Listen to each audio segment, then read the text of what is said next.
زیادہ گمان کرنے سے بچو، گمان نہ کیا کرو۔ یہاں گمان کرنے سے مراد ہے برا گمان کرنا، اچھا گمان کرنے سے منع نہیں کیا گیا، بلکہ ظن المؤمنین خیرا، یہ حکم ہے کہ مومنوں کے بارے میں اچھا گمان کرنا چاہیے، اچھا سوچنا چاہیے۔ یاد رکھیں کہ جو دوسروں کے لیے اچھا سوچتا ہے، دوسروں کے بارے میں اچھی سوچ رکھتا ہے، لوگ بھی اس کے بارے میں اچھا سوچتے ہیں، اچھا گمان کرتے ہیں۔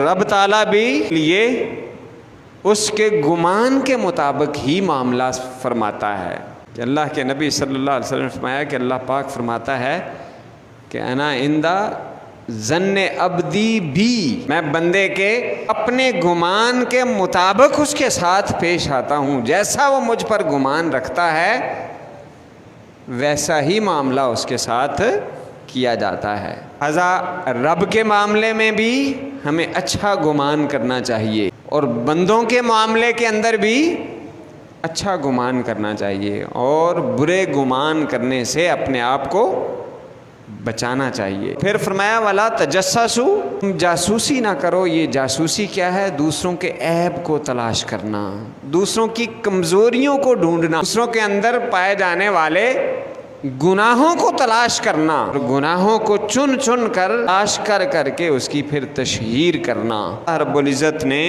یہ گناہوں کی تشہیر کرنے کے حوالے سے بھی پابندی لگائی ہے، اور اس سے منع فرمایا ہے کہ یہ درست نہیں ہے۔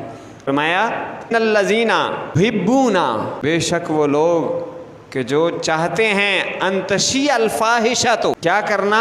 وہ چاہتے ہیں کہ برائی کو، گناہ کو تلاش کر کے پھیلایا جائے، اس کا ڈھنڈورا پیٹا جائے۔ الذین آمنوا، اور ایسے لوگوں کے اندر کہ جو صاحب ایمان ہیں، ایسا معاملہ وہ ایمان والوں کے ساتھ کرتے ہیں اور کرنا چاہتے ہیں۔